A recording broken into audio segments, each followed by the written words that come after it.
He's a visionary. He's a consultant in change, in innovation, in disruptive market strategies. He works with companies all over the world.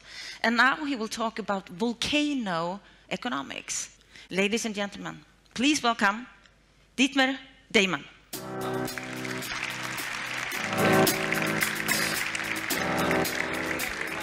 If you look at big companies that changed the world, like automobile driving or flight and stuff like that, it was founded by people who totally burned for the idea. I'm from Vienna, and in Vienna there's a big castle. And in the castle there's a pathway, and it's for the couriers. So that basically 200 years ago, the couriers could ride their horses to the king and say, boom, here's a new letter for you. That means the daredevils were postmen. Postmen were the people that rode the horses until they died, and they said, I want to have a really exciting job. I want to go to the post, and I want to deliver letters. And they were burning for this idea. And then the post got bigger and bigger and bigger, and older and older and older, and now the postmen, in Austria at least, are not really radical people anymore. And that might happen to companies. It might happen that you have the fire when you found the company, but then people join your company because they're not looking for fire anymore, but they're looking for safety. And when they're looking for safety, the fire goes out and you need to run in the dark. And when you run in the dark, it's bad. Because without fire, you are invisible. You're invisible to your customers. You're not burning for your idea. You're invisible for your colleagues. Nobody knows where you should go. And you're invisible to yourself. What is the ideal? Where am I going? What am I fighting for? A very, very good source of fire in business is a volcano. So we will talk about volcano economics. First letter V stands for volatile. Volatile is outside of you. And if you're living in Pompeii, you can't stop that volcano. The volcano is coming and you can't put something up against it and say, don't hit me, don't hit my business, please go away. It will come. The best way is to adapt to this volcano, like they did in Iceland. And they say, okay, we have all this volcanic power, why don't we use it to heat our roads and have endless energy? So the thing is that in a volatile world, you need to adapt to the changing world from the outside. The outside is changing and you need to adapt. So the question is there anything solid in a volatile world? And the answer is obviously yes, there is. Flexibility. You need to be flexible. Only if you're flexible, it's a really, really good thing. Flexibility is the only solid thing in a volatile world. You have flexible ownership currently. It used to be that you bought things. You bought a car, and then you had it for 10 years, and then you were leasing it for 3 years, and now you're just sharing it. I use car sharing for 5 minutes, right? So the ownership is flexible. Work obviously is flexible. Your opening hours have to be flexible. If the bank is closed, it's no good, right? Or service has to be flexible. Some people want it this way, the other people want it another way. And finally, obviously, your products have to be flexible. If you look at individualization of products, 3D printing, all those kinds of things, it's a huge market. That's flexibility, okay? So the killer insights for volatile: your market is volatile, your customer is volatile, they want different things all the time, your success is volatile, and the best and only weapon is to be flexible. You have to increase your flexibility. Good. Next point, obscure. The world is totally obscure. We're walking like Little Red Riding Hood through the wood, and we don't know what is a good way. Where should we go? Shall we go there, or shall we go there? What shall we do, right? And who might attack you? Amazon Dash. What does Amazon Dash attack? In my point of view, it attacks the customer journey. So does things like instant shopping. It attacks the customer journey, where you see something and you immediately buy it. Or curated shopping, where basically have some person pick shirts for you. Shopping, the old customer journey, where you have inspiration, followed by information, what is it about, followed by selection, followed by purchase, followed by usage, followed by evaluation. All those kind of things are totally being disrupted if you just push a button. Or if you just say, Alexa, get me detergent. And then the algorithm decides what kind of detergent. Or the coffee machine reorders the coffee immediately itself. The coffee machine notices, oh, we are running out of coffee, and then the coffee machine reorders. There's zero customer journey anymore. And who is your customer? Is the customer then the human, the algorithm, or the machine? It's a completely new change. It's very obscure. You don't even know who your customer is anymore, and you don't know what their customer journey is. So the next letter, liquid. Liquid is very important. We all know the 3 F's of business, and the 3 F's in business are faster, faster, faster. That's very, very important. You have to be faster. It's a fight, right? It's like a duel, and the slow ones die, and the fast survive. Who is the fastest? Who has the fastest gun in the world? Obviously machines. Machines are faster than humans, right? There was a concert recently. It was sold out, 42,000 tickets in 1.47 seconds. Who bought that? Machines. It's robo-shopping, the machines are doing it, and then they're selling it on the black market for more money, and now we have to fight those kind of things. So speed is very, very important. My time frame of speed, I measure everything in life with beer. So if you can order a beer on Alexa in an urban environment and it's with you in 30 minutes, great. In Germany, the beer takes 3 seconds. So this is 21, 22, 23, boom. In Switzerland, it takes no time because they make the beer before time. How does that work? I basically order the beer on my mobile phone, and then I share my geolocation, and I say when I'm close to you, either close to your restaurant driving into the parking lot, or when I'm skiing, when I'm close to you and I'm almost where your hut is, start tapping the beer. And then the person starts tapping the beer, hands me the beer, and I have it. So it takes time to make the beer, but they start before I actually arrive. So before time is the best way to deliver a product on time.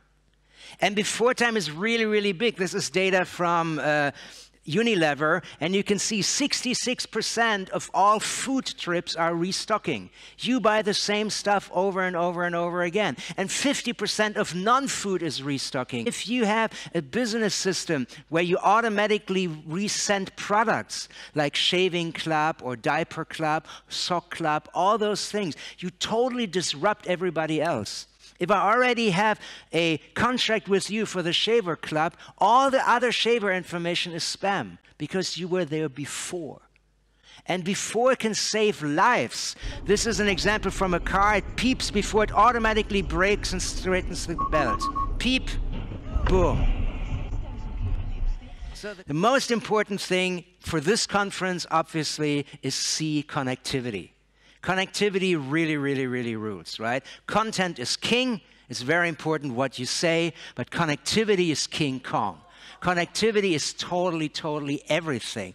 And that connectivity that was actually happening in cities basically created progress. There's a famous saying that says progress is not how smart you are, but how connected you are. Because if you're well connected, people teach each other certain things, right? The fisherman meets a hunter, and the hunter tells the fisherman how to hunt, and the fisherman tells the hunter how to fish, and then they both know everything, right? If you have connectivity, you can share knowledge, you can increase innovation, and obviously you can increase money, and that gives you power. So the power was in the city, but the biggest power today is not in the city. The biggest power today are in platforms. So let's look at what platforms are and compare them to cities, right? Cities and platforms are relatively similar. Cities, however, have limited growth. At one point, that's the end of the city. A platform has unlimited growth.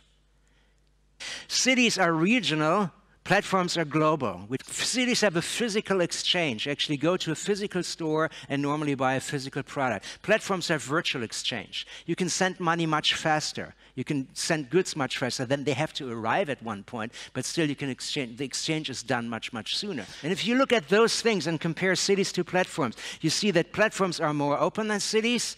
They are also bigger than cities, they are faster than cities, they are more democratic than cities, and they're more flexible than cities. That basically means that platforms win 5 out of 5 points. Platforms are better than cities, right? That's why 50% of the large enterprises either create or join a platform. And 80% of enterprises with advanced digital strategies do that. Being on a platform is totally crucial. And what is the final goal of any platform? The final goal of any platform is total domination. They want to rule the city. They want to be on the platform and they want to rule the globe and say, boom, hoo. That's what they want to do, and they do that with total data control, knowing everything about everybody, what everybody does. The change is dramatic. The platform even becomes the search engine. The percentage of people looking for products on your website is 21%, at least in the US. On Google, it's 34%. On Amazon, it's 44%. Amazon is the search engine for products. If you're looking for a blow dryer, you don't Google blow dryer. You go to Amazon. That is a humongous change. You all have probably search optimization for Google, but you have search optimization for Amazon. And how can you win in this economy, right? If you look at the uniqueness of products and the quality of products, they're obviously four-quadrant, right? Not so unique, normal quality is a very basic product, right? A little bit better is brands, a little bit better is service, and the best, obviously, if you have the highest uniqueness and the highest quality, is experience. And all the other things are not good. Experience is the only thing where you can win against places like Amazon. If you want to be cheaper, you can't be. If you have more choice, no good. How can you have more choice than Amazon or Alibaba? You want to have more service, faster delivery. How can you do that? They deliver with drones and have their own services, right? The only place where you can kill them is experience, because their experience is limited. Where can you create experience? Again, at every touch point. You have tons of touch points for your products, and you can create an experience on any of those touch points. Even the packaging can be awesome. Every single thing can be totally awesome and create an experience. Still, you need a platform to roll out, and if it's not on the platform in today's world, basically a product that's not on Amazon doesn't exist, right? There's a new thing by eBay where they changed the way that you can find products. It's called product-based suggestions. It used to be that you look for an iPhone, and then eBay just gave you 2,000 iPhones. These are all the iPhones. What they do now with artificial intelligence, they say, this is the best new iPhone. This is the best refurbished iPhone. This is the best one that's used, and that's the best alternative. Last two things. A is ambiguous. Ambiguous means we don't know what a thing is for. A very easy thing, if you have a deck of cards, what can you do with a deck of cards? You can do all kinds of things. You can play cards, you can make card houses, you can throw cards against the wall. But if the problem is that your chair is wobbly, you need to put the deck of cards below the leg of the chair. And that basically means that a solution needs a problem. So you have to find what is the problem that your customer has, right? And the problem needs to be identified. There's a big saying by Theodore Levitt, you might know, people don't want a drill, people want a hole in the wall. And I would even say people don't want a hole in the wall, people want a picture on the wall. Why should I want a hole in my wall if I want a picture on my wall? And maybe a beamer is a much better solution than to drill a hole, right? So last 2 minutes, no. Saying no is our heritage as humans. Saying no is our heritage as humans because it gave us progress. The Stone Age did not end from a lack of stones. There were stones like crazy. The Stone Age ended because somebody said no to the stone. That's why the Stone Age ended, right? Saying no to the candle brought us the light bulb. Saying no to the horse carriage brought us the car. What is a car? A car is a horse with no horse. Email is a mail with no mail. Amazon, the old one, is a store with no store. Netflix is a TV with no TV. Airbnb, hotel with no hotel. Fintech, a bank with no bank. And killer insight, if you want to say yes to the future, you have to say no to the past. That's exactly what my uncle said. He used to look like this, and he said to me, you got to move on, man. And then he did. Now he looks like that. Thank you very much. It was awesome talking to you.